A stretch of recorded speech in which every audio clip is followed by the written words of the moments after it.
অ্যালার্মের আওয়াজে হঠাৎ করে ঘুমটা ভেঙে গিয়েছে। চোখ খুলে দেখি অলরেডি 7:30 বেজে গেছে। বিছানা থেকে উঠে বসলাম।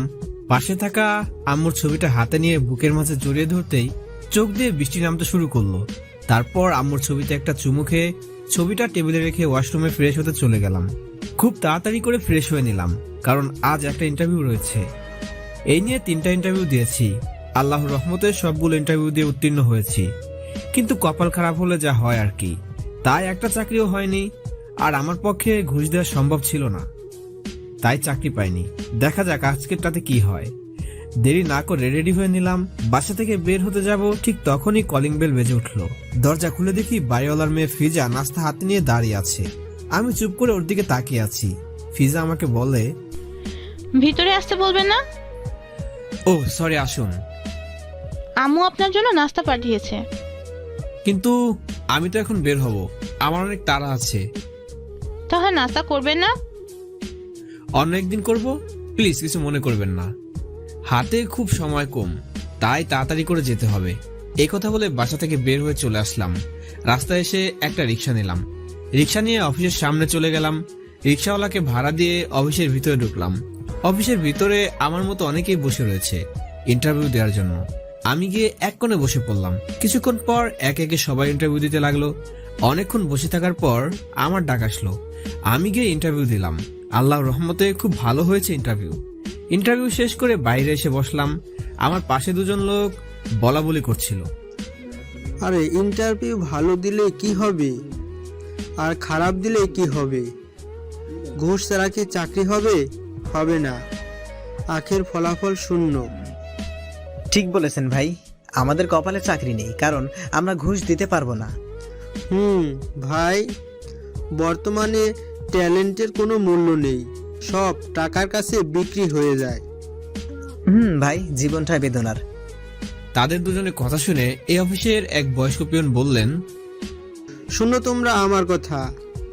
আমি জানি না তোমরা কোথায় কি দেখেছো, কিন্তু এই অফিসে যিনি বস, তিনি খুব ভালো মানুষ।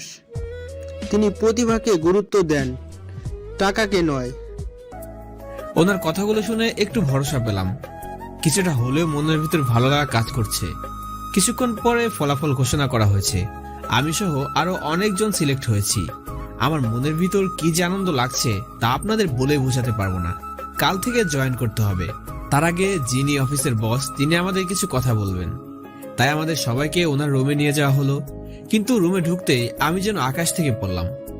আমি কাকে দেখছি? বর্ষা। ও এখানে কেন? আগে যাকে দেখবো না বলে আমি প্রতিজ্ঞা করেছিলাম, আজ আবার তার সামনে দাঁড়িয়ে আছি। নিয়তির লীলা বোঝা বড় দায়। কিন্তু বর্ষার তো বিয়ে হয়ে যাওয়ার কথা ছিল, তাহলে বর্ষা এখানে কি করছে? বর্ষা আমাকে দেখে রীতিমতো চমকে গেল, তার সাথে আমিও।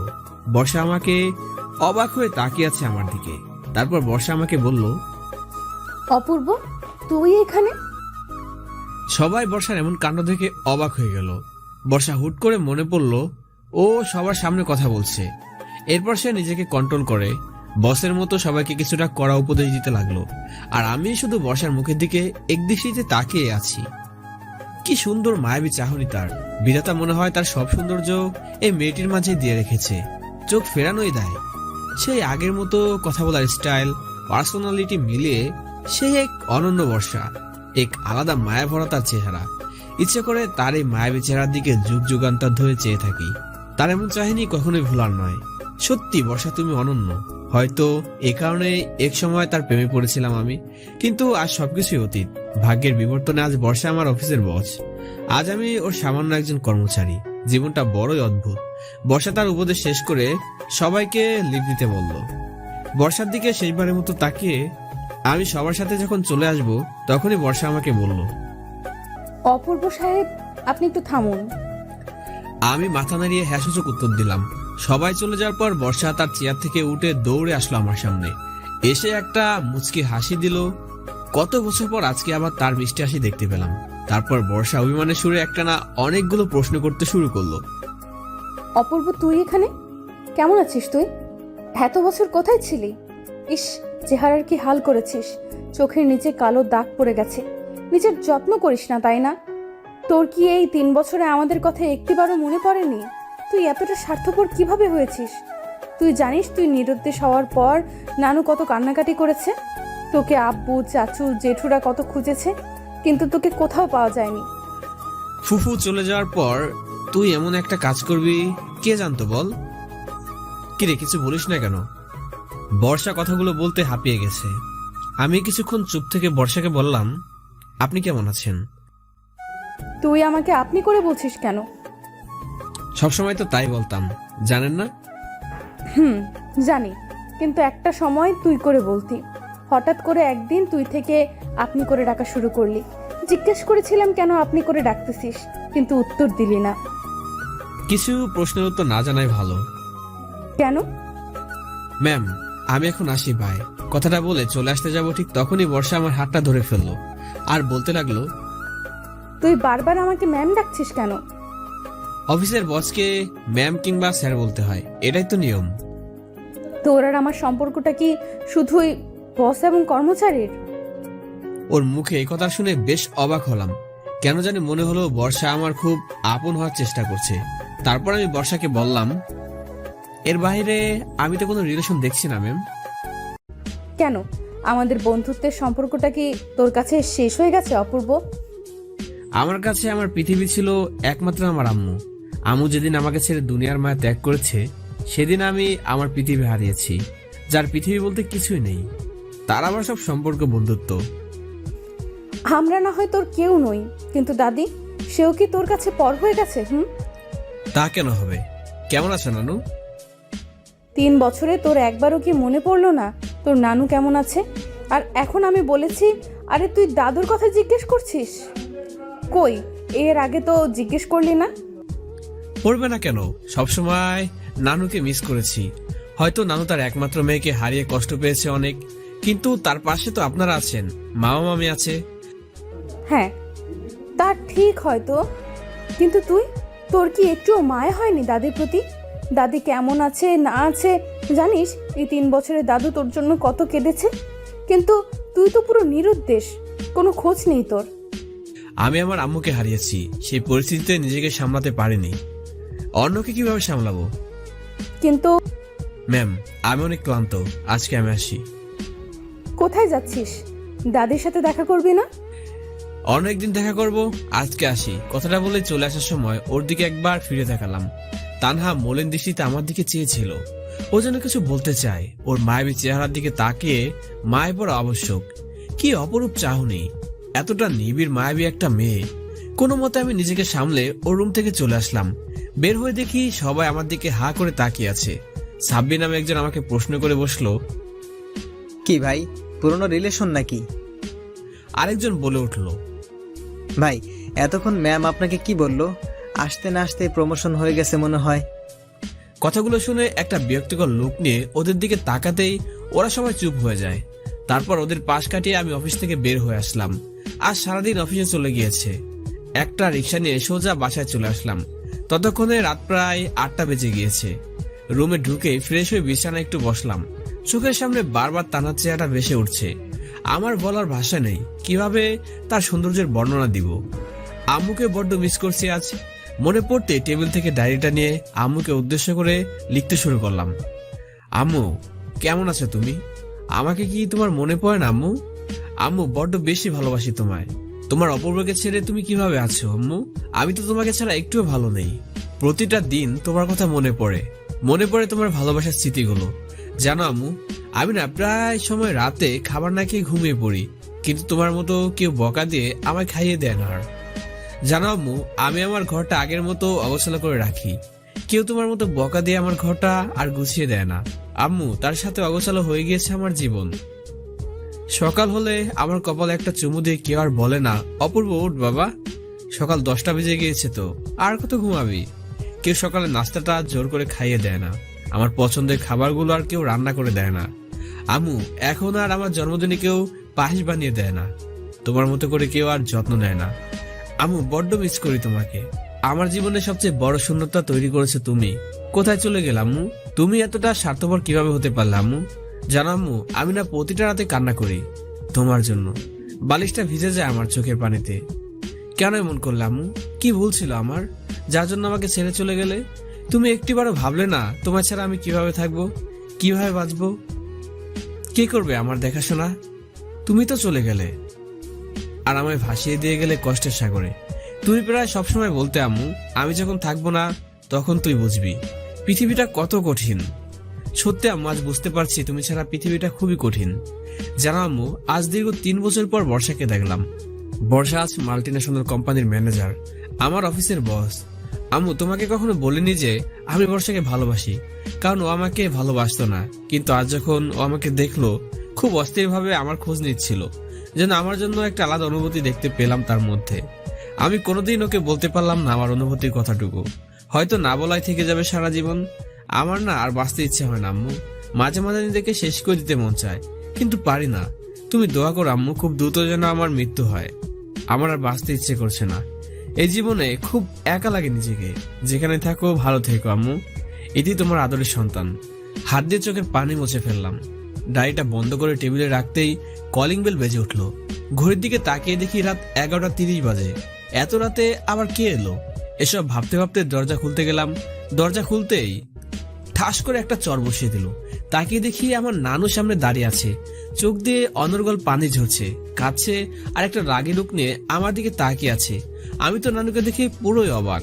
নানু ঠিক পিছনে বর্ষা দাঁড়িয়ে মুচকি মুচকি হাসছে। বুঝতে পারছি যে থাপ্পড় দেওয়ার বিষয়টা নিয়ে সে মজা নিচ্ছে। নানু হঠাৎ আমায় বলল, কি রে ভাই, এই বুড়িটার কথা কি তোর মনে পড়ে নাই? কিভাবে তুই এত বড় একটা কাজ করলি? নানুকে দেখে আমি নিজেকে সামলাতে পারলাম না। অজান্তে আমার চোখ দিয়ে পানি ঝরতে লাগলো। নানুকে জড়িয়ে ধরে বললাম, কেমন আছো নানু? কিভাবে ভালো থাকি? তোরা আমায় ভালো থাকতে দিলি তো? কেন, আমি না থাকাতে তো ভালোই হয়েছে। আমি থাকলে তো মিষ্টি খেতে পারতে না, পানও খেতে দিতাম না তোমায়। আমি না থাকায় 3 বছর খেয়ে খেয়ে মোটা হয়ে গিয়েছো, আর বেশি সুন্দরী হয়ে গিয়েছো। তা কতজনের সাথে অ্যাফেয়ার চলছে? হ্যাঁ, তোর মতো বিএফ তো পাই নাই রে নানু, যে আমায় কথায় কথায় শাসন করতো, আমার আঁচল থেকে টাকা চুরি করে নিয়ে যেত, সকল গোপন কথা আমাকে বলতো। তোর মতো কাউকে পাই নাই নানু। বিশ্বাস করি না তোমার কথা। তোমার যা চরিত্র, না জানি কয়টা ছেলের সাথে অ্যাফেয়ার করেছো। কেমন আছিস নানু? একে চেহারা করছিস, নিজের একটু যত্ন নিস না, তাই না? কে বলেছে যত্ন নেয় না? ভালোই তো আছি। কেমন ভালো আছিস তা তো দেখতেই পাচ্ছি। তোমার চোখে ছানি পড়েছে বুঝি? কই, ভালোই তো আছি। আমাদের কথা শুনে বর্ষা মুচকি মুচকি হাসছে পেছন থেকে। হঠাৎ করে বর্ষা বলে উঠলো, আরে নানি নাতনির এই প্রেম লীলার দরজা সামনে দাঁড়িয়েই হবে নাকি ভেতরে আসতে বলবি? ও সরি, ভিতরে আসুন। আই অপূর্ব, তুই বর্ষাকে আপনি করে বলছিস কেন? ও না তোর ছোট? দাদি, ও তুমি বুঝবে না। আমি বুঝবো না? তুই বোঝোস তাই না? নিজের ছোট মামাতো বোনকে কেউ আপনি করে বলে? আরে দাদি, তোমার নাতির অনেক ইগো হয়েছে বুঝলা। এখন অনেক বড় কোম্পানিতে চাকরি হয়েছে, তাই অহংকার বেড়ে গেছে। অহংকারে মাটিতে পাই পড়ে না। নানু তাহার কান টেনে বলল, তোকে এত পাকা পাকা কথা বলতে হবে না। আমার নাতি যেমন, আমার নাতি তেমনই আছে। আমার জন্য তো সে রাজপুত্র, 7 রাজার ধন। এই রাজপুত্রকে কতদিন নিজের আঁচলের তলায় লুকিয়ে রাখো দেখবো। কেন? কোনো একদিন কোনো এক রাজ্যের রাজকন্যা এসে তোমার 7 রাজার ধনকে যেদিন কোমর বেঁধে নিয়ে যাবে, সেদিন কি করবে? সেদিন আমার কিউট বিএফটাকে আমি নিজেই তুলে দেব সেই রাজকন্যার হাতে। দেখা যাবে। আমি নানুকে নিয়ে রুমে ঢুকলাম। বর্ষা রুমে ঢুকে বলল, এই কি হাল করে রেখেছে ঘরটা? ঘর তো নয়, যেন স্টেশনের প্ল্যাটফর্ম। আমি নানুকে বিছানায় বসালাম। বর্ষা আমার ঘরের এদিক ওদিক তাকাচ্ছে আর বলছে, তুই একটু চেঞ্জ হলি না, সেই বাচ্চাটাই রয়ে গেলি। এটা কোনো ঘর? নিজের ঘরের কেউ এই অবস্থা করে রাখে? আমি ওদিকে কর্ণপাত না করে নানুকে বললাম, নানু তুমি কেমন আছো? তোমার সুগারটা কেমন আছে? সব ভালো তো? নানু আমাকে উল্টো প্রশ্ন করে বলল, ভাই, তোর অবস্থা এমন হয়েছে কেন? একে হাল করে রাখছিস নিজে? আরে বুড়ি, আমি ভালোই আছি। সবই দেখতেছি। আমার কথা বাদ দাও তো, মা মামি কেমন আছে সেটা বলো। সবাই ভালো আছে। হুট করে বর্ষা এসে আমাকে বলল, এই, তোর রান্নাঘর কোথায়? কেন? বল না কোথায়? ওই যে ওইদিকে তান্না রান্নাঘরে গিয়ে সব কাজ করছে। আমি নানুর কোলে আলতো করে মাথা রাখলাম, নানু আমার মাথায় হাত বুলিয়ে দিচ্ছে। ওদিকে ফিরে আমি নানুকে একটা প্রশ্ন করলাম, নানু একটা কথা বলি। একটা কেন, হাজারটা বল। আমি চলে আসার পর আব্বু আমার কোনো খোঁজখবর নিয়েছিল? নানু একটা দীর্ঘশ্বাস ছেড়ে বলল, তুই চলে আসার পর একবার এসেছিল, তোর কথা জিজ্ঞেস করেছিল তুই কেমন আছিস, কোথায় আছিস। তারপর? আমি কিছু বলতে পারিনি, কারণ তুই তো আর ছিলি না। কোথায় হারিয়ে গেলি? তোকে তো শত চেষ্টা করেও আর খুঁজে পেলাম না। তারপর তোর আব্বু কোনো উত্তর না পেয়ে চলে গেল। আমার সাথে কেন এমন হলো বলো তো নানু? কি অপরাধ ছিল আমার? জীবনটা অন্ধকার হয়ে গেল নানু। সব ভাগ্যের খেলা নানু, আল্লাহ যা করে ভালোর জন্যই করে। তুই নতুন করে আবার জীবনটা শুরু কর। সম্ভব না নানু। সম্ভব না মানে? আচ্ছা বাদ দাও, আমাদের বাড়ির খবর কি সেটা বলো। ওটা কি বিক্রি করে দিয়েছো নাকি এখনো আছে? বিক্রি করে দিয়েছো মানে? ওটা আমার মেয়ের কষ্টে গড়া বাড়ি। আমার মেয়ের কত স্বপ্ন ছিল ওই বাড়িতে তোর জন্য লাল টুকটুকে একটা বউ আনবে, কিন্তু আমার মেয়ের অকাল মৃত্যুতে সেই স্বপ্নটাও তার মৃত্যু হয়েছে। তুমি আবার কান্নাকাটি শুরু করে দিয়েছো। ঠিক আছে, আর কাঁদবো না। বাড়ির দলিল পত্র সব আমার কাছে রেখে দিয়েছি। এবার বল, বিয়ে কবে করবি? জানি না। জানি না মানে? এবার তোকে বিয়ে করতেই হবে। এভাবে আর কতদিন চলবে? বাদ দাও তো। না, বাদ দেওয়া যাবে না। তোকে এভাবে একা ছেড়ে দিয়ে আমি তো মরেও শান্তি পাবো না। আমার একমাত্র মেয়ের একমাত্র সন্তান তুই। তোকে নিয়ে আমার মেয়ের কত স্বপ্ন ছিল। আমি চুপ করে নানুর কথা শুনে যাচ্ছি। মেহমেদ, কথা বলছিস না কেন? কি বলবে? বিয়ে কবে করছিস সেটা বল। কোনো মেয়ে পছন্দ করে রেখেছিস? বলতে পারবো না। তাহলে তোর জন্য মেয়ে দেখার দায়িত্ব আমাকেই নিতে হচ্ছে। নানুর মুখে কথাটা শুনে বুকের ভেতরটা কেমন যেন করে উঠল। কারণ এই জীবনে বর্ষাকে ছাড়া অন্য কাউকে আমি জীবন সঙ্গী হিসেবে কল্পনা করা আমার পক্ষে অসম্ভব প্রায়। জীবনের প্রথম ভালোবাসা তো সেই মেয়েটাই। হুট করে বর্ষা এসে বলল, কার বিয়ের কথা হচ্ছে শুনি? কার আবার? আমার নাতের বিয়ের কথা হচ্ছে। তোর এই লাজুক বিয়ে করবে বুঝি? আমি বর্ষাকে দেখে নানুর কোল থেকে উঠে বসলাম। বর্ষা এক প্লেট পায়েস আমার দিকে দিয়ে বলল, এই নে তোর পছন্দের পায়েস, আমি নিজের হাতে বানিয়েছি। আমি তো পুরাই অবাক। তার মানে বর্ষা রান্নাঘরে গিয়ে আমার জন্য পায়েস বানিয়ে নিয়ে এনেছে। আমি অবাক হয়ে বর্ষাকে প্রশ্ন করলাম, এসবের কি প্রয়োজন ছিল? ঘড়িতে কয়টা বাজে? 12টা। ঠিক তখন বর্ষা আমাকে বলল, happy birthday to you and many many happy returns of the day. আমি অবাক হয়ে নানুর দিকে তাকাতেই নানু আমার কপালে একটা চুমু দিয়ে বলল, আমার মাথায় যতগুলো চুল আছে ততগুলো বছর যেন আল্লাহ তোকে বাঁচিয়ে রাখেন। আমি নানুর গালের সাথে নিজের গালটা লাগিয়ে বললাম, thank you my beautiful GF. বর্ষাকে বললাম, থ্যাংক ইউ টু। তানা মুচকি এসে বলল, মোস্ট ওয়েলকাম। মেয়েটা একটু হাসলে এত সুন্দর লাগে, তার দিক থেকে চোখ ফেরানোই যায় না। আজ বর্ষাকে অনেক সুন্দর লাগছে, যা ভাষায় প্রকাশ করা প্রায় অসম্ভব। একটা গোলাপি কালারের শাড়ি পরে এসেছে, কপালে একটা কালো টিপ, হাত ভরা স্টিলের চুড়ি, কানে দুটো ঝুমকো। এক কথায় আকাশ থেকে নেমে আসা একটা পরীর মতো লাগছে। গল্প করতে করতে রাত 1টা বেজে গেল। তাই নানুকে এবার আমি বললাম, নানু বাড়ি যা, অনেক রাত হয়েছে। তোমার রাতে জাগা নিষেধ, রাত জাগলে শরীর অসুস্থ হয়ে যাবে। আর একটু থাকি না? একদম না, আবার কালকে এসো। বর্ষা একটু খোঁচা মেরে বলল, আরে দাদি তুমি বোঝো না, আমাদেরকে তাড়িয়ে দিয়ে তোমার নাতি রাতভর কার সাথে ফোনে গল্প করবে। আমি ওর কথার উত্তর না দিয়ে শুধু একটা মুচকি আসলাম আর নানুকে বললাম, চলো তোমাদের এগিয়ে দিয়ে আসি। বাইরে গিয়ে দেখি বর্ষা গাড়ি নিয়ে এসেছে। নানুকে গাড়িতে উঠে দিয়ে তানাকে বললাম, একটু অসাধারণ মুহূর্ত দেওয়ার জন্য ধন্যবাদ আপনাকে। অনেকদিন পর আজকে একটু হাসলাম। আমার তো মনে ছিল না আজকে আমার জন্মদিন। Thank for everything. তানা শুধু মুচকি মুচকি হাসছে, বারবার ওই হাসির মায়ায় পড়েই যেন যাচ্ছি আমি। ওর হাসিটা এতই সুন্দর যা ভাষায় প্রকাশ করা যাবে না। তারপর বর্ষা আমাকে বলল, কাল সময় মতো অফিসে পৌঁছে যাবি, বুঝেছিস? আচ্ছা ঠিক আছে। তারপর তানা গাড়িতে উঠে চলে গেল। আমি রুমে এসে ঘুমিয়ে পড়লাম। এক ঘুমে রাত পার করে দিয়ে সকাল 9টায় ঘুম ভাঙলো। উঠে ফ্রেশ হয়ে প্যান্ট পরে রেডি হয়ে নিলাম অফিসে যাওয়ার জন্য। হঠাৎ আমার নজর গেল টেবিলের উপর। এ কি, আমার ডায়েরিটা নেই! টেনশনে আমার মাথা কাজই করছে না। বিছানা, ওয়ার্ড্রপ, রান্নাঘর সব জায়গায় খুঁজলাম, কিন্তু কোথাও পেলাম না। এখন খুব বেশি টেনশনে পড়ে গেলাম, কারণ আমার জীবনের সব অনুভূতি, আমার পছন্দ, আমার সব গোপনীয় কথা ওই ডায়েরিতে লিপিবদ্ধ করা রয়েছে। এমন সময় কলিং বেল বেজে উঠলো। দরজা খুলে দেখি ফিজা। আমি কোনো কিছু না ভেবে ফিজাকে জিজ্ঞাসা করলাম, আপনি আমার ডায়েরি নিয়েছেন?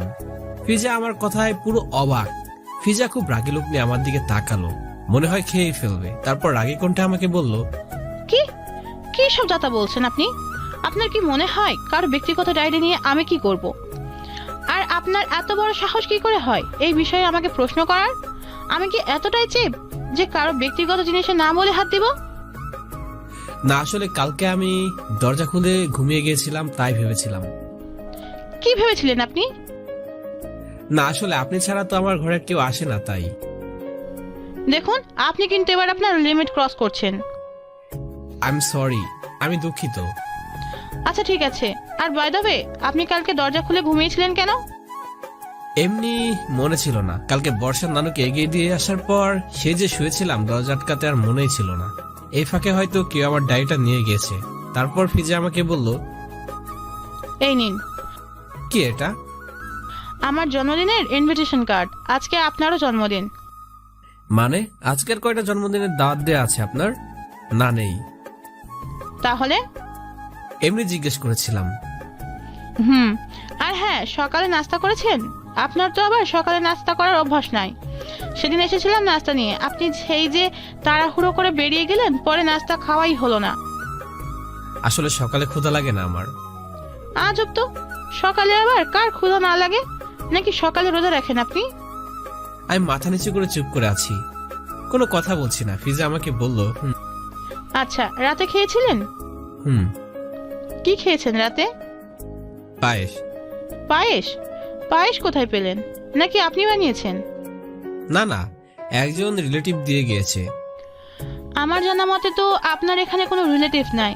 আচ্ছা যাই হোক, সন্ধ্যায় সময় মতো চলে আসবেন কিন্তু। আচ্ছা ঠিক আছে। আমি দরজাটা লাগিয়ে বিছানায় বসতে আবার কলিং বেল বেজে উঠলো। দরজা খুলে দেখি আবার ফিজা আসলো। আমি ফিজাকে বললাম, কিছু বলবেন? এই নিন। কি এটা? আপনি কি এই বয়সে চোখে কম দেখেন নাকি? দেখতে পাচ্ছেন না এটা সকালের নাস্তা? এটা খেয়ে যেখানে যাওয়ার যাবেন। ধরুন। নাস্তা টেবিলের উপর রেখে আবার ডায়েরিটা খুঁজতে লাগলাম। পুরো ঘর তন্ন করে খুঁজলাম, কোথাও ডায়েরিটা পেলাম না। তাহলে কি ডায়েরিটা বর্ষা নিয়েছে? বর্ষা ছাড়া আর কে নিতে পারে? কাল রাতে যেভাবে মুচকি মুচকি হাসছিল, আমার তো মনে হয় বর্ষায় ডায়েরিটা নিয়েছে। কিন্তু কাউকে না বলে কারো ব্যক্তিগত জিনিসে হাত দেওয়ার মতো মেয়ে তো বর্ষা না। তাহলে কি ফিজা? কিন্তু ফিজা তো ওইরকম স্বভাবের নয়, যথেষ্ট নম্রভদ্র স্বভাবের মেয়ে ফিজা। একটু রাগী অবশ্য, একটু না, অনেকটাই রাগী। বাবার ছোট মেয়ে বলে কথা। 3 মাস আগে ওদের বাড়িতে ভাড়া এসেছিলাম, 2 মাস দেখা দেখিতেই চলে গেল। অনেকবার সামনাসামনি হয়েছিল, কিন্তু কোনো কথা বলেনি। 2 মাস পর ফিজা জোরপূর্বক আমার সাথে কথা বললো। আমরা নাকি খুব অহংকার, মেয়েদের সাথে কথা বলি না, ইত্যাদি ইত্যাদি আর অনেক কিছু বললো। কিন্তু আমার ডায়েরিটা কে নিতে পারে? কে আসতে পারে আমার ঘরে? রাতে কেন যে দরজাটা খুলে ঘুমিয়েছিলাম। যাই হোক, অফিসে লেট হয়ে যাচ্ছে। বাড়ি থেকে বের হয়ে একটা রিক্সা নিয়ে সোজা অফিসে চলে গেলাম। অফিসে গিয়ে আমার সাথে নিয়োগ হওয়ার সবার সাথে পরিচিত হলাম। তার মধ্যে একজন হলেন আফসার ভাই। খুবই বন্ধুসুলভ মানুষ, খুব সহজে আমার সাথে বন্ধুত্ব হয়ে গেল। তারপর পিয়ন কেবিন দেখিয়ে দিল। আমি আমার কেবিনে বসে প্রথম দিনের কাজ শুরু করে দিলাম। তবে লক্ষ্য করলাম পূর্ণ কর্মচারীরা বসকে নিয়ে, মানে বর্ষাকে নিয়ে কি যেন বলছিল। ওদিকে আমি কান্না দিয়ে নিজের কাজ করতে লাগলাম। হঠাৎ পিয়ন এসে আমাকে বলল, বর্ষা আমাকে ডাকছে। আমি উঠে বর্ষার রুমে গেলাম। আমি বর্ষাকে দেখে পুরো ক্রাশ খেয়ে গেলাম, কারণ আজ আবার অন্যরকম সাথে দেখছি তাকে। মেয়েটা যে কত সুন্দর তার সাহিত্যের বর্ণনা করাও দায়। ওর সৌন্দর্যের কোনো তুলনাই হয় না। ও পৃথিবীর সবচেয়ে বেশি সুন্দরী। পৃথিবীর শুরু থেকে শেষ পর্যন্ত যত মেয়ে ছিল তার চেয়ে বেশি সুন্দরী। আকাশের ডানাকাটা পরিচয় অনেক বেশি সুন্দরী। এতটা সৌন্দর্যের মধ্যে কালো শাড়ি, কানে ছোট দুটো ঝুমকো দুল, কপালে একটি কালো টিপ, নাকে ছোট্ট একটি নাকের নথ, চোখের নিচে কাজল ওর সৌন্দর্যকে 10 গুণ বাড়িয়ে দিয়েছে। ঠিক যেভাবে ওকে কল্পনা করেছিলাম ঠিক সেভাবে আসল সেজেছে। হুট করে আমার মুগ্ধতায় ব্যাঘাত ঘটিয়ে বর্ষা চুটকি বাজিয়ে বলল, এই যে মিস্টার, কি দেখছেন এইভাবে? মাথা নিচু করে বললাম। কিছু না, বসেন। থ্যাঙ্কস। সকালে খেয়েছেন কিছু? হ্যাঁ, কি খেয়েছেন শুনি? খেয়েছি কিছু একটা। বুঝতে পেরেছি। বর্ষা পিয়নকে ডেকে 2 কাপ কফি আনালো এবং পিয়নকে বলে দিল কেউ যেন রুমে ঢুকতে না পারে এবং রুমের লাইটটা বন্ধ করে দিল। হুট করে আমার ডায়েরিটার কথা মনে পড়তে আমি বর্ষাকে বললাম, ম্যাম আমার কথা বলা ছিল একটা। হ্যাঁ বল। আপনি কি কাল আমার ডায়েরিটা নিয়েছিলেন? কথাটা বলতে বর্ষার হাসি মুখটা আমাবস্যার চাঁদ হয়ে গেল। চোখ দুটো বড় বড় করে আমায় বলল, কি কি বলতে চাস তুই? তোর এত বড় সাহস, তুই আমাকে প্রশ্ন করিস? তোর কি মনে হয় তোর ব্যক্তিগত জিনিসে আমি হাত দিয়েছি? আমি কি ওই ধরনের মেয়ে নাকি? আমি মাথা নিচু করে বসে আছি আর বর্ষার রাগের চেহারাটা দেখছি। রাগলে যেন ওকে আরো বেশি সুন্দর লাগে। সে এক অসাধারণ সৌন্দর্য। এবার একটু নমনীয় হয়ে বলল, তা কি হয়েছে তোর ডায়েরির? ডায়াবেটিক্স? আসলে সকাল থেকে ডায়েরিটা খুঁজে পাচ্ছি না। So sad. গোপনীয় কিছু ছিল নাকি ডায়েরিতে? না আসলে থাক থাক, আর বলতে হবে না। দেখ খুঁজে পাস কিনা। তবে আমি তো ডায়েরি বাড়িতে হাত দেইনি। ওকে জি। আচ্ছা, এবার বল, তুই হুট করে ঘর থেকে চলে গিয়েছিলি কেন? নিরুদ্দেশ হওয়ার কারণটা কি জানতে পারি? কি করতাম ওখানে থেকে? কি করতাম মানে? আম্মু চলে যাওয়ার পর বড্ড একা লাগছিল নিজেকে, খুব একা। আব্বুও কাছে ছিল না। এতটা কষ্ট আমি জীবনে কখনো পাইনি। সবসময় আম্মুর ছায়াতলে ছিলাম, তো তাই আম্মুকে হারিয়ে প্রথম নিজেকে বড় অসহায় লাগছিল। তাই বলে তোর নিজের ঘর ছেড়ে চলে যাবি? কি করতাম ওখানে থেকে? আমাদের কাছে থাকতে একসাথে, আমরা একসাথে থাকতাম সবাই মিলে। ভেবেছিলাম, কিন্তু মন সায় দেয়নি। আম্মুকে হারিয়ে একা থাকার তীব্র বাসনা জেগে উঠেছিল মনে, তাই চলে এসেছি। তা কোথায় ছিলে এই 3 বছর? ঢাকায় চলে এসেছিলাম। এখানে ছিলাম 3 বছর। একটি ছোটখাটো কোম্পানিতে চাকরি করেছিলাম। আম্মুর স্মৃতি নিয়ে এভাবে চলছিল আমার দিন। তারপর হঠাৎ একদিন আপনার সাথে দেখা। প্রেম করিস কারোর সাথে? না, হয়ে ওঠেনি কখনো। কষ্টগুলি ভুলতে পারিনি আবার প্রেম। কেন, এই 3 বছরে কোনো মেয়েকে পছন্দ হয়নি? তেমন কেউ চোখে পড়েনি আজও। গল্প লিখিস এখনো? না, ছেড়ে দিয়েছি। কেন? ভালো লাগে না এসব আর। একটা সময় খুব সাহিত্য চর্চা করতে, কলেজ লাইফে মনে হয়। হ্যাঁ, যে কোনো মেয়ে তোর সাহিত্যে মুগ্ধ হয়ে যেত। শুধু ভালোবাসার সাহিত্য চর্চার জন্যই ডজন খানেক মেয়ে প্রেমের অফার পেয়েছিলি, তাই না? হ্যাঁ, কিন্তু এগুলো এখন অতীত। আসলে তোর প্রেমের সাহিত্য যে কোনো মেয়েকে মুগ্ধ হতে বাধ্য। বর্ষা এবার চেয়ার থেকে উঠে ড্রয়িং রুমের সোফাতে গিয়ে বসলো। আমাকেও হাত ধরে নিয়ে আসলো। দুজনে এক সোফাতে বসলাম। আমাদের মাঝে 4 আঙ্গুলের ফারাক। হঠাৎ বর্ষা আমায় বলল, চোখ দুটো বন্ধ কর তো। মানে কিছু বুঝলাম না। তোর এত কিছু বোঝার দরকার নেই। তোকে যা বলেছি তাই কর। কেন? এবার কিন্তু আমি রেগে যাচ্ছি। ও রেগে যাওয়ার কথা শুনে তাড়াতাড়ি চোখ বন্ধ করে ফেললাম, কারণ আমি জানি ও রাগলে ঘূর্ণিঝড় ছড়িয়ে পড়বে। 1 মিনিট পর বর্ষা বলল, এবার চোখটা খুলতে পারিস। চোখ খুলতেই আমি তো একেবারেই সারপ্রাইজ। একটা বিউটিফুল চকলেট কেক, তার উপর সুন্দর করে নাম লেখা। আমি তো ভুলে গিয়েছিলাম আজ আমার জন্মদিন। আমি বর্ষার দিকে তাকিয়ে দেখি বর্ষা মুচকি মুচকি হাসছে। বর্ষা আমাকে বলল, happy birthday to you again. ওর ভালোবাসার কাণ্ড দেখে নিজের অজান্তে চোখে পানি চলে আসলো। বর্ষা আমার চোখে পানি দেখে বলল, কিরে, তোর চোখে পানি কেন? না আসলে আম্মু চলে যাওয়ার পরে 3 বছর এত সুন্দর করে কেউ আমার জন্মদিন মনে রাখেনি। রাখবে কিভাবে? মনে রাখার মতো মানুষের কাছ থেকে তো দূরে ছিলি। তাও ঠিক। এবার বেশি কথা না বলে কেকটা কেটে ফেল। একটা কথা বলার ছিল। হ্যাঁ বল। আমার যে চকলেট ফ্লেভার পছন্দ আপনি কি করে জানেন? সিক্রেট, বলা যাবে না। দেখি তোর হাতটা দে তো। কেন? এত প্রশ্ন করিস কেন তুই? এরপর বর্ষা আমার হাতটা টেনে নিয়ে একটা দামি ঘড়ি পরিয়ে দিল আর বলল, সব সময় হাতে রাখবি আমার স্মৃতি হিসেবে। কেন, আপনি কোথাও চলে যাচ্ছেন নাকি? আমি আবার কোথায় যাব? তোর তো কোনো কমন সেন্স নেই। যখন তখন নিরুদ্দেশ হয়ে যাস, তাই বললাম। এই নে, এটা ধর। কি কি আছে এটার ভিতরে? খুলেই দেখ না। তারপর আমি শপিং ব্যাগটা খুলে দেখি একটা হোয়াইট শার্ট, যা আমার খুব পছন্দের। আমি অবাক হয়ে বর্ষাকে জিজ্ঞেস করলাম, আমার যে হোয়াইট শার্ট পছন্দ আপনি কি করে জানলেন? এটাও সিক্রেট, থাক পরে এক সময় বলবো। এবার এটা খেয়ে নে। আবার পায়েস? তোর তো পায়েস খুব পছন্দের, তাই না? হ্যাঁ, মায়ের হাতের পায়েস খেতে খুব পছন্দ করতাম, কিন্তু আমার জন্য এত কষ্ট করার কি প্রয়োজন ছিল? তুই না একটু বেশিই কথা বলিস, আর প্রশ্নটাও বেশিই করিস। সবকিছু কি মুখে বলা যায়? মানে বুঝলাম না কিছু। তোর এত বুঝে কাজ নেই, পায়েসটা খেয়ে নে। আমি পায়েস খাচ্ছি, বর্ষা আমার দিকে তাকিয়ে মুচকি মুচকি হাসছে। হঠাৎ টেবিলের উপর প্লেটটা রেখে দিলাম। বর্ষা আমাকে বলল, কিরে রেখে দিলি কেন? খাবার সময় কেউ আমার দিকে তাকিয়ে থাকলে আমি খেতে পারি না, আমার খুব অস্বস্তি লাগে। ওলে বাবা লে, এত লজ্জা। আচ্ছা ঠিক আছে, তুই খা, আমি কেবিনে যাচ্ছি। কথাটা বলে বর্ষা উঠে চলে গেল। আমিও পায়েসটা খেয়ে ওকে বললাম, ম্যাম এবার আসি। ঠিক আছে, আর শোন, লাঞ্চ টাইমে থাকবি কিন্তু, কোথাও যাস না। তোকে নিয়ে একটি জায়গায় যাব। কোথায় ম্যাম? আবার প্রশ্ন? সরি ম্যাম, কথাটা বলে রুম থেকে বেরিয়ে এলাম। বেরিয়ে আসতে দেখি সবাই আমার দিকে অবাক দৃষ্টিতে হা করে তাকিয়ে আছে। সে কি অস্বস্তিকর পরিবেশ। অবশ্য অবাক হওয়ারই কথা, অফিসের বসের সাথে নিশ্চয়ই এত সময় একসাথে কোনো কর্মচারী কাটায়নি। যাই হোক, সবাইকে উপেক্ষা করে আমি আমার চেয়ারে গিয়ে বসলাম। আমার পাশে আফসার ভাই আমাকে হঠাৎ বললেন, এই অপূর্ব ভাই শুনছেন? জি বলুন। এখানকার পুরনো এমপ্লয়িরা কি আলোচনা করছে জানেন? কি? আমাদের বস মানে ম্যাডাম নাকি প্রেমে পড়েছেন। মানে?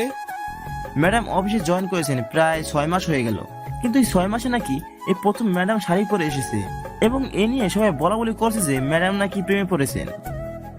আমি একটু মুচকি এসে বললাম, আপনার কি মনে হয় আফসার ভাই, ম্যাডাম প্রেমে পড়েছে? আরে ভাই, বসন্ত বসন্ত, চারিদিকে বসন্তের হাওয়া বইছে, কোকিল ডাকছে, প্রেমীরা প্রেম খুঁজছে, প্রেমিকরা প্রেম খোঁজায় ব্যস্ত হয়ে পড়েছে। এই হৃদয় ভালোবাসার ছোঁয়া চাইছে, এই হৃদয়ে ভালোবাসার পূর্ণতা দিতেই বসন্তের আগমন। কখন যে কার কার মনে প্রেমের ছোঁয়া লেগে যায় কেউ বলতে পারে না। সেই হিসেবে আমাদের ম্যাডামও যে কারো প্রেমে পড়তে পারে, তাই না? আপনি তো খুব ভালো সাহিত্য বলতে পারেন। আমি আর কই পারলাম। আচ্ছা, আপনি এতক্ষণ কোথায় ছিলেন? ম্যাডামের রুমে কিছু ইম্পর্টেন্ট কাজ ছিল। দেখেন ভাই, কাজের মধ্যে সীমাবদ্ধ থাকেন, এর বেশি কিন্তু বাইরের না। জানেন তো আমাদের ম্যাডাম কিন্তু এখনো অবিবাহিত। আমি মুচকি এসে নিজের কাজ করতে লাগলাম। দেখতে দেখতে লাঞ্চ টাইম হয়ে গেল। সবাই ক্যান্টিনে খাবার খেতে গিয়েছে। আমার একটু বেশি কাজ ছিল, কাজটা শেষ করে উঠবো, হঠাৎ ফোনটা বেজে উঠলো। অন্য নাম্বার রিসিভ করলাম। হ্যালো, এই তুই কোথায়? কে বলছেন? তোমরা কোথায় বসো না? ও সরি ম্যাম, চিনতে পারিনি। জলদি অফিসের নিচে যেই বড় রেস্টুরেন্টটা আছে ওইখানে চলে আয়, তোর জন্য আমি অপেক্ষা করছি।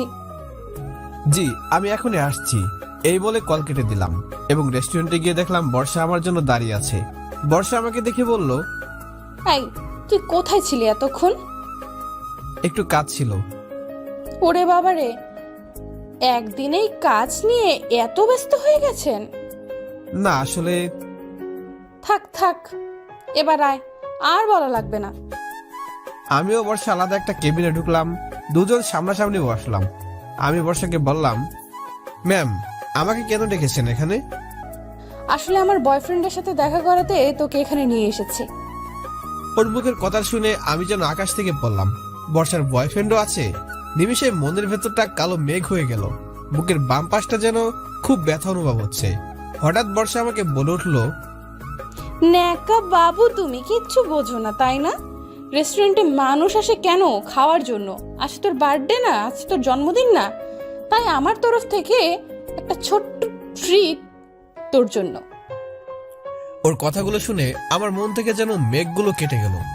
বাপরে, কি সাংঘাতিক মেয়ে একটা, প্রাণটাই বের করে দিয়েছিল একেবারে। ইতিমধ্যে ওইটার খাবারগুলো নিয়ে এসেছে। আমি যেন একের পর এক সারপ্রাইজ হচ্ছি। এখানে সব আমার ফেভারিট ডিশ, চিংড়ি মাছের মালাইকারি, রূপচাঁদা, মিষ্টি, মানে আমার ফেভারিট সব খাবারগুলো এখানে উপস্থিত। ওর দিকে তাকিয়ে বললাম, আমার সব পছন্দের খাবারগুলোর নাম আপনি কি করে জানলেন? এটাও সিক্রেট থাক, পরে একদিন বলবো। এবার বেশি কথা না বলে ঝটপট খেয়ে নে। হ্যাঁ, সিক্রেট বলতে বলতে দিন কভার করে দিলেন। আজকের দিনটা যেন আমার খুব স্পেশাল মনে হচ্ছে। বর্ষার সঙ্গ আমার মনে যেন একটা আলাদা প্রশান্তি এনে দিয়েছে। তবে বুঝতে পারছি না আমার প্রতি ওর এত কেয়ারিং একটি দুঃখী ছেলের প্রতি দায়িত্ববোধ থেকে নাকি অন্য কোনো অনুভূতি। খাওয়া শেষ করে বর্ষা হুট করে বলল, শোন, আজকে আর অফিস করব না, তোকে নিয়ে একটি জায়গায় ঘুরতে যাব। কিন্তু এভাবে অফিস কামাই করলে তো চাকরি থাকবে না। তোর চাকরিটা নিবে কে শুনি? তোর অফিসের বসটা কে? আমি নিচে তাকে একটু মুচকি মুচকি হাসলাম। বর্ষার হাসি মাখা চোখগুলো যেন আমায় কিছু বলছে যা আমি বুঝতে পারছি না। মেয়েটা একদিনেই এই হৃদয় অনেকটা জায়গা করে নিয়েছে। অবশ্য ওর জায়গায় হৃদয় আগেও ছিল, কিন্তু অভাব ছিল শুধু বর্ষার সম্মতির, যা আমাকে ওর থেকে দূরে যেতে বাধ্য করেছিল। হঠাৎ করে ওর ফোনে কল এলো। রিসিভ করে কথা বলার পর মাথায় হাত দিয়ে বলল, আজকে আর কোথাও ঘুরতে যাওয়া হবে না রে। কি হয়েছে? অফিস কর্তৃপক্ষ ইমার্জেন্সি মিটিং ডেকেছে, খুব ইম্পর্টেন্ট। নো প্রবলেম, আপনি যান। কিছু মনে করিস না রে, তবে প্রমিস কালকে তোকে নিয়ে অনেক সুন্দর একটি জায়গায় ঘুরতে যাব। প্লিজ কিছু মনে করিস না। কোনো সমস্যা নেই, আপনি যান। বর্ষা মিটিং এর জন্য তাড়াহুড়ো করে বেরিয়ে গেল। আমি অফিসে গিয়ে বাকি কাজটুকু শেষ করে বাসায় চলে এলাম। বাসায় বসতে না বসতে কলিং বেল বেজে উঠলো। দরজা খুলে দেখি ফিজা। আমি ফিজাকে জিজ্ঞেস করলাম, কিছু বলবে না আমায়? আপনি কিছু ভুলে যাচ্ছেন না তো? কই না তো। ঘড়িতে কয়টা বাজে? 7:30 বাজে। আপনাকে কি বলেছিলাম? কি বলেছিলেন? আশ্চর্য, সকালে বলেছি আর এখনই ভুলে গেছেন? আজ আমার জন্মদিন, আপনাকে 7টা বাজে চলে আসতে বলেছিলাম। ও সরি, ভুলে গিয়েছিলাম। আসলে অফিসের এত কাজ। থাক থাক, আর কাজের বাহানা দিতে হবে না, জলদি আসুন। জি, এখনই আসছি। জলদি ফ্রেশ হয়ে ফিজার বার্থডে পার্টিতে দেখলাম গোটা কয়েক আত্মীয় স্বজন বন্ধু বান্ধব ছাড়া বেশি মানুষদেরকে ইনভাইট করেনি। এরপর ফিজা কেক কাটলো, সবাই ওকে উইশ করলো, গিফট দিল। আমি চেয়ারে বসে আছি, ফিজা হাতে আমার জন্য কেক নিয়ে এসে আমার পাশে বসলো। কেক দিয়ে হঠাৎ আমাকে প্রশ্ন করলো, আচ্ছা, আপনি কখনো প্রেম করেননি? না। ও, কাউকে পছন্দ হয়নি কখনো? মাথা নাড়িয়ে না বললাম। অবশ্যই কথাটা মিথ্যে। আমার প্রথম পছন্দ এবং প্রথম ভালোবাসা হচ্ছে বর্ষা। তারপর আমি ফিজাকে বললাম, আমি খুব দুঃখিত আপনার জন্য কোনো গিফট আনতে পারলাম না। আসলে মনে ছিল না তো, তাই।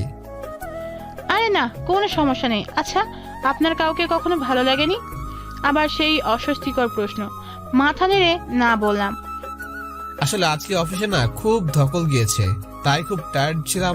যদি কিছু না মনে করেন, এখন উঠতে চাই। আচ্ছা ঠিক আছে, বুঝতে পেরেছি আপনি খুব টায়ার্ড, সমস্যা নেই। ওকে, তাহলে এখন আসি, বাই। বাই। চলে আসলাম আমার ঘরে। আমার রুমে ঢুকে যা দেখলাম তা দেখার জন্য মোটেও প্রস্তুত ছিলাম না। কারণ রুমে বড় মামা, ছোট মামা, মামি, ছোট মামাতো বোন, ভাই সবাই আমার ঘরে বসে আছে। তাদের সাথে নানু আর বর্ষাও আছে। আমাকে দেখার সাথে সবাই বসা থেকে উঠে আসলো। বড় মামা আমাকে জিজ্ঞাসা করলো, কেমন আছিস অপূর্ব? কোথায় ছিলি বাবা এতটা বছর? তোর কি একটিবারের জন্য আমাদের কথা মনে পড়ে নাই? কেউ এভাবে ঘর ছেড়ে চলে যায়? তার মানে বর্ষা সবাইকে বলেছে আমার কথা। ওকে নিষেধ করেছিলাম যেন কাউকে কিছু না বলে। আমি নিজে একদিন সবার সাথে দেখা করতে আসবো বলেছিলাম, কিন্তু ও কথাটা রাখলো না। আবার পিছনে দাঁড়িয়ে মুচকি মুচকি হাসছে, বাজে একটা মেয়ে। আর আমি ভেবেছিলাম নানু সবাইকে বলেছে। আমি সবাইকে উদ্দেশ্য করে বললাম, তার মানে বর্ষা তোমাদেরকে আমার কথা বলেছে? হ্যাঁ, ওই তো বললো। যাই হোক, তোর কি কোনোদিনও একটু কাণ্ড জ্ঞান হবে না অপূর্ব? উফ মামা, নানু এ নিয়ে কথা বলেছে আমাকে। তুমি আবার শুরু করে দিও না প্লিজ। শুরু করে দিও না বললেই হলো। তুই আপার একমাত্র ছেলে, তোকে কি আমরা এভাবে ছেড়ে দিতাম? দেখাশোনা করতাম না তোর? এই বলে তুই আমাদের উপর রাগ করে চলে আসবি? মামা, রাগ করে কোথাও চলে আসলাম? তাহলে কেন চলে এসেছিস বল? এই 3 বছরে না আমাদের খোঁজ খবর নিয়েছিস, না নিজের কোনো খোঁজ খবর নিয়েছিস? আমি মাথা নিচু করে দাঁড়িয়ে আছি। বড় মামি বলল, আহ, এমনিতেই ছেলেটা তো কষ্টের মধ্যে ছিল, তার উপর তুমি এসে আবার রাগারাগি শুরু করে দিলে। চুপ করো তো, তোমার স্বভাবটা জীবনেও পাল্টাবে না। তা হ্যাঁ রে বাবা, কেমন আছিস তুই? ঠিকমতো খাওয়া দাওয়া করিস না তাই না? চেহারার কি হাল করে রেখেছিস, মুখটা একদম শুকিয়ে কাঠ হয়ে গেছে। কই মামি, ঠিকই তো আছি।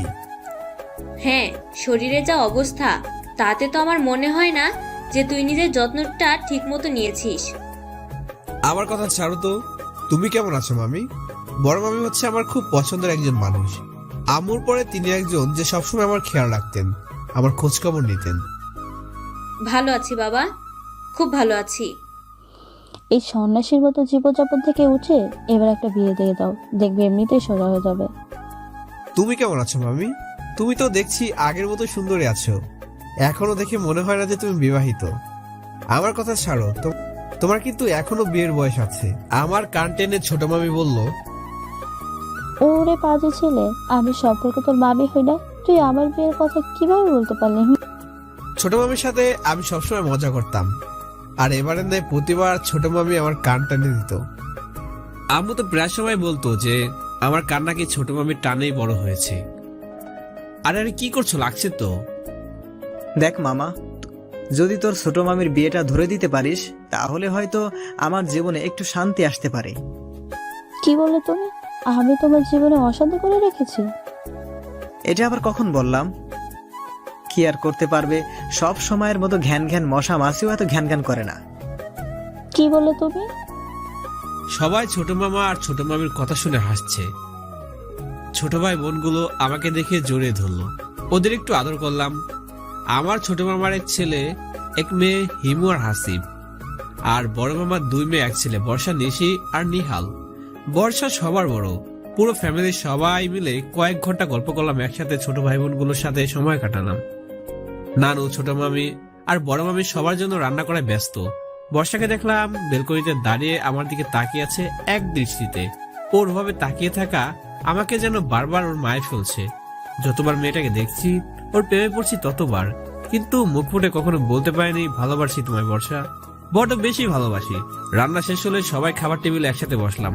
বড় মামা হঠাৎই বলে উঠলো, খাওয়া শেষ করে জামা কাপড় সব কিছু গুছিয়ে নে। গুছিয়ে নেবো মানে? কোথায় যাব আমি? কোথায় যাবি মানে? আমাদের সাথে যাবি, আমাদের সাথে থাকবি। মামা প্লিজ। কি মামা, যেটা বলছি সেটা করো, বেশি কথা বলবি না। তুমি আমার ছেলেটাকে বকাবকি শুরু করে দিলে। তোমার এই স্বভাবের কারণে আমার ছেলে মেয়েগুলো হোস্টেলে পড়াশোনা করে, ঘরে আসতেই চায় না। তা আসবে কিভাবে? আসলে তো সব আওয়ারাগিরি বন্ধ হয়ে যাবে। যখন তখন বন্ধুদের সাথে আড্ডা দিতে পারবে না, রাত্র জেগে মোবাইল টিপতে পারবে না। একটু চুপ করবে তুমি? মামা আমি এখন আসতে পারবো না। কেন? আমার একটু সময়ের প্রয়োজন। কিসের সময়ের প্রয়োজন শুনি? তোকে আমি আর একলা ছাড়ছি না, এই আমার শেষ কথা। আমার অবর্তমানে আমার তো কিছু দায় দায়িত্ব আছে তোর প্রতি, নাকি? চলে আয় না বাবা, কি করবে এখানে একা একা থেকে? আমাদের সাথে থাকলে মনটাও ভালো থাকবে, নিজেকে কখনো একা মনে করবি না।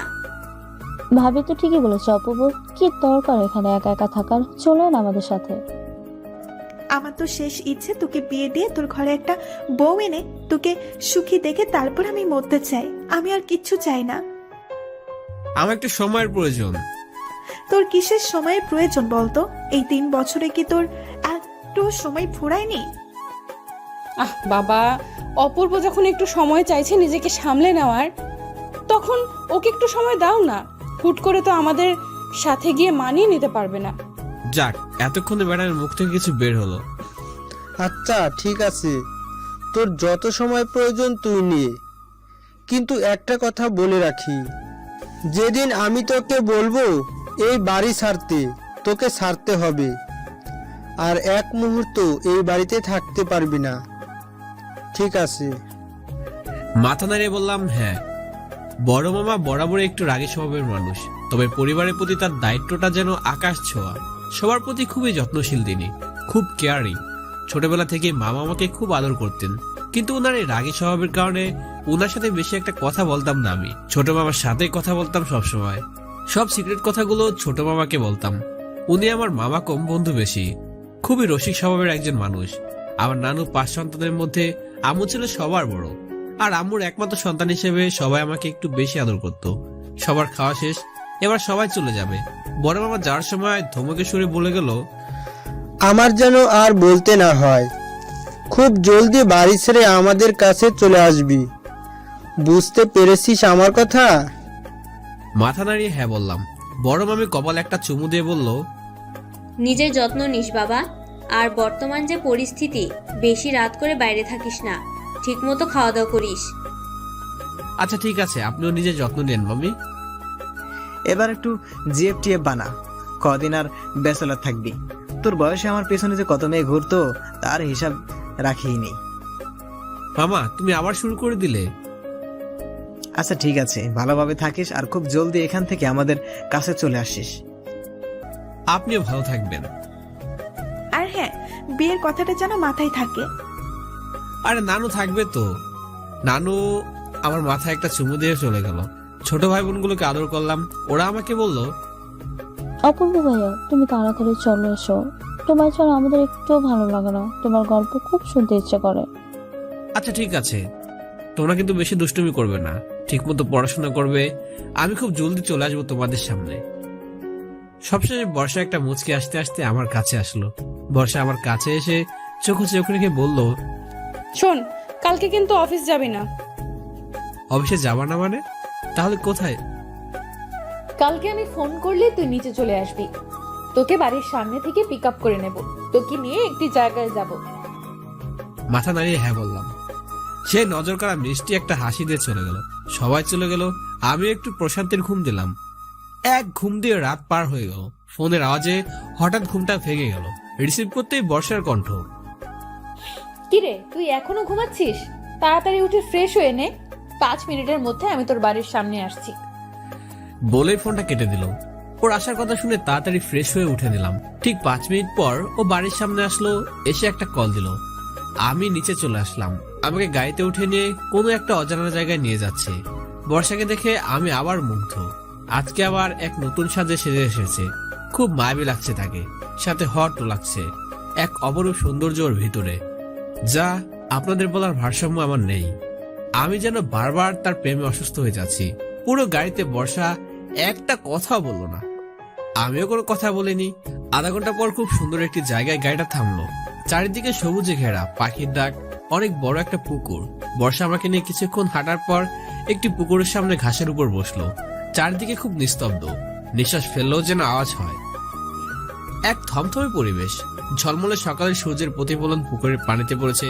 চারিদিকটা ঝিমঝিম করছে নীরবতার আড়ালে। বর্ষা পুকুরের দিকে তাকিয়ে কি যেন ভাবছে।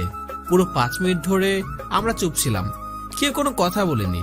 হঠাৎ বর্ষা আমার হাতে একটা কাগজ দিয়ে বলল, ওটা খুলতে। আমি জিজ্ঞেস করলাম, কি এটা? একটা চিঠি। কিসের চিঠি? খুলেই দেখ না। চিঠির কথাগুলো শুনে বুকের ভেতরটা কেমন যেন করে উঠলো। আস্তে আস্তে চিঠিটা খুললাম। চিঠিটা খুলতেই এবার আমি শুধু সারপ্রাইজ না, রীতিমতো শক খেয়েছিলাম, যা কখনো কল্পনাও করিনি। কারণ চিঠিটা আমার নিজের হাতে লেখা। বর্ষাকে নিজের হাতে ভালোবাসার অনুভূতি জানানোর জন্য লিখেছিলাম। প্রায় 3.5 বছর আগে কথাটা চিঠিতে লেখা ছিল। আর যা লেখা ছিল তা হলো, হৃদয়টাকে তোমার জন্য খালি রেখেছি বর্ষা, কারণ তোমার জায়গা দিব বলে। এই হৃদয় তুমি ছাড়া অন্য কাউকে বসানো সম্ভবই নয়। বড্ড ভালোবাসি তোমায় বর্ষা, তোমার ছাড়া আমার জীবন অসম্পূর্ণ। প্লিজ আমাকে ফিরিয়ে দিও না। এই হৃদয় জুড়ে শুধু তুমি, তুমি রবে নীরবে চুপটু করে আমার এই জীবনে। শুধু এতটুকু লিখেছিলাম চিঠিতে, কিন্তু কে চিঠিটা দিয়েছে সেটা বুঝতে পারিনি, কারণ নিজের নাম তো লিখিনি তাই। কিন্তু এই চিঠি কোথায় পেলে তুমি? এটা তো ওকে আমি দেইনি, কারণ যখন চিঠিটা লিখে আমি বর্ষাকে দিতে যাব, তখন ওর বাড়ির সামনে একটা বন্ধুর কাছ থেকে শুনতে পাই বর্ষা আকাশ নামে একটা ছেলেকে ভালোবাসে এবং বর্ষার সাথে আকাশের নাকি বিয়ে ঠিক হয়ে গিয়েছে। সেদিন কথাটা শুনে চোখটা যেন আমার পানিতে ছলছল করছিল। না চাইতেই চোখ থেকে 2 ফোঁটা অশ্রু বের হয়ে আমার পায়ের উপর পড়লো।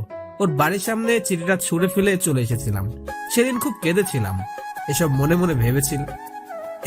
মনে ভাবতেছি, হঠাৎই আমার চিন্তায় ব্যাঘাত ঘটিয়ে বর্ষা আমাকে বলল, কিরে চুপ করে আছিস কেন, কিছু বল। কি বলবো বুঝতে পারছি না। এরা তো দেখছি আপনাকে প্রেম নিবেদন করছে। 3.5 বছর আগে আমার বাড়ির সামনে এটা কুড়িয়ে পেয়েছিলাম। ও, তা কে দিয়েছিল? সেই মানুষটাকে 4 বছর ধরে খুঁজছি। পেয়েছেন তাকে? জানি না। জানি না মানে? বর্ষা কোনো কথা না বলে চুপ করে পুকুরের দিকে চেয়ে আছে। আমি তাকে বললাম, আচ্ছা আপনার তো বিয়ে ঠিক হয়েছিল আকাশের সাথে, তাই না? তার রিলেশনটা করলেন না কেন? আকাশ কি আপনাকে ভালোবাসতো না? হয়তো বাসতো, আবার হয়তো না। মানে? হঠাৎ আমার মনে হলো হয়তো আকাশের থেকেও আরো অনেক বেশি ভালোবাসার মানুষ আমার জন্য এই পৃথিবীতে আছে, যে আমাকে অনেক ভালোবাসে। সে মানুষটাকে যে চিঠিটা লিখেছে? জানি না, বলতে পারবো না। আকাশের সাথে বিয়ে ভাঙার কারণটা ছিল কি? বিয়েটা তো পারিবারিক সূত্রে হতে যাচ্ছিল, তাই না? এবং আপনার সম্মতিতেই। আকাশ আমাকে কখনো ভালোবাসেনি। ওর ভালোবাসাটা ছিল দেখানো, জাস্ট টাইম পাস, সব অভিনয়। তবে ও এতটাই মুখোশ পরা ছিল যে অভিনয়টা আমি ধরতে পারিনি, ঠকে গেলাম ওর কাছে। তারপর বাবাকে বলে আমি নিজেই বিয়েটা ভেঙে দিলাম। কিভাবে বুঝলেন যে আকাশ আপনার সাথে অভিনয় করছিল, ভালোবাসেনি আপনাকে? আকাশ অন্য একটা মেয়েকে ভালোবাসতো। আমি আমার নিজের চোখে ওকে অন্য একটি মেয়ের সাথে ডেটিং করতে দেখেছিলাম। ও নিশ্চয়ই আঘাত পেয়েছিল, কষ্ট পেয়েছিল অনেক, তাই না? তা পেয়েছিলাম, তবে নিজেকে সামলে রেখেছিলাম। তারপর থেকে আমার শুরু হলো অপেক্ষার প্রহর গোনা। অপেক্ষার প্রহর? কার জন্য? যে আমাকে সত্যিকারের ভালোবাসে তার জন্য। জানেন কি সে মানুষটাকে? হয়তো জানি, আবার হয়তো না। দুজনে সামনের পুকুরটাতে এক দৃষ্টিতে তাকিয়ে আছি, যেন অজানা কোনো নীরবতা আমাদেরকে গ্রাস করেছে। দিনের বেলাতে ওই জায়গাটা খুব নীরব, কারো আনাগোনা নেই। হঠাৎ বর্ষা পুকুরের দিকে তাকিয়ে থেকে প্রশ্ন করলো, আচ্ছা অপূর্ব, ভালোবাসা আসলে কি রে? বলতে পারবো না। একটা মানুষ আমাকে সত্যিকারের ভালোবাসে, তা বুঝবো কিভাবে আমি? যার ভালোবাসা যত গভীর, সে ভালোবাসার প্রকাশ ততটাই কম। সে আমাকে ভালোবাসে অথচ প্রকাশ করলো না, আমি বুঝবো কিভাবে সে আমাকে ভালোবাসে? শব্দ তো হয়, গভীর নদীর সে শব্দ করে বয়ে চলে, তার মানে এই নয় যে তার গভীরতা অনেক। যে নদীর বয়ে চলার শব্দ কম, তার গভীরতা ততই বেশি। তা ঠিক। আমাদের দুজনের মাঝে নিস্তব্ধতা, দুজনে চুপ করে সামনের দিকে চেয়ে আসি। হুট করে পাশ দিয়ে এক বাদামওয়ালা যাচ্ছিল। বর্ষাকে বললাম, বাদাম খাবেন? তুই খাওয়ালে খাবো, কেন খাবো না? বর্ষাকে বাদাম কিনে দিলাম, আমিও বাদাম কিনলাম। দুজনে চুপ ছিলাম। হঠাৎ আমি প্রশ্ন করলাম, আচ্ছা যদি কখনো কোনোদিন ওই চিঠি লেখা মানুষটা আপনার সামনে এসে বলে ভালোবাসি, সেদিন আপনার উত্তরটা কি হবে? জানি না সেদিন আমার উত্তরটা কি হবে, তবে হ্যাঁ, সেদিন ওই চিঠি লেখা মানুষটাকে আমি একটা প্রশ্ন অবশ্যই করব। কি প্রশ্ন? সে সত্যিকার অর্থে আমাকে ভালোবাসে কিনা। হয়তো বাসে। তাছাড়া সেই চিঠি লেখা মানুষটা যে আজও আমার জন্য অপেক্ষা করে আছে, তারই বা নিশ্চয়তা আছে। সত্যিকারের অর্থে যারা ভালোবাসে, ভালোবাসতে জানে, তাদের অপেক্ষার প্রহর কোনোদিনই শেষ হয় না, আমৃত্যু থাকে। আজকাল এরকম ভালোবাসার মানুষ খুঁজে পাওয়া খুব দায়। মন দিয়ে খুঁজলে সেরকম ভালোবাসার মানুষকে খুঁজে পাওয়া অতটা কঠিন হবে না। তুই জানিস তোকে চিঠিটা কেন দেখালাম? কেন? কারণ আমি জানি এই চিঠিটা যে লিখেছে তার ভেতরের অনুভূতি, আবেগ, ভালোবাসার পরিমাণ কতটুকু তা তুই অনুভব করতে পারবি। তোর মধ্যে সে ক্ষমতা আছে। বল না রে, সেই মানুষটা সত্যিকারে আমাকে ভালোবাসে কিনা। চিঠি থেকে কারো ভালোবাসার পরিমাণ মাপা যায় নাকি? মাপা যায় না। ভালোবাসার পরিমাণ মাপতে হলে মনের মধ্যে ভালোবাসা থাকতে হয়, ভালোবাসতে জানতে হয়। তোর কি মনে হয় আমার মনটা কি পাথর? আমি কাউকে ভালোবাসতে জানি না? না না, আমি ঠিক তা বলিনি। ছোটবেলা থেকে আপনাকে যতটুকু দেখেছি, এতটুকু বুঝতে পেরেছি আপনার ভালোবাসা কোমল, পবিত্র। সে মানুষটির জীবন অনেক ধন্য হবে, সে অনেক ভাগ্যবান হবে যে আপনার ভালোবাসা পাবে। আমাকে সান্ত্বনা দিচ্ছিস? তা দিতে যাবো কেন, সত্যি বলেছি। আচ্ছা সত্যি করে বলতো, তোর কোনো ভালোবাসার মানুষ আছে কিনা? বর্ষার মুখে কথাটা শুনে আমি অবাক হলাম। ওর দিকে তাকিয়ে বললাম, হঠাৎ এই কথা? আসলে কলেজ লাইফে এতগুলো মেয়ের প্রপোজাল পেয়েছি, একটাও অ্যাকসেপ্ট করলি না, সব রিফিউজ করে দিলি। নিশ্চয়ই এর প্রসঙ্গত কোনো কারণ আছে, আর না হয় তুই কাউকে পছন্দ করিস। এ প্রসঙ্গটা বাদ দেওয়া যায় না? তোর ব্যক্তিগত জীবন নিয়ে যখনই কোনো প্রশ্ন করতে চাই, তুই কথাটা অন্যদিকে ঘুরিয়ে দিস কেন? মানুষের জীবনে সব চাওয়া কি পূরণ হয়? কিছু চাওয়া সম্পূর্ণই থেকে যায়। তোর কোনো চাওয়াটা অসম্পূর্ণ রয়ে গেছে। তোর কোন চাওয়াটা অসম্পূর্ণ রয়ে গেছে অপূর্ব, আমাকে বলা যাবে কি?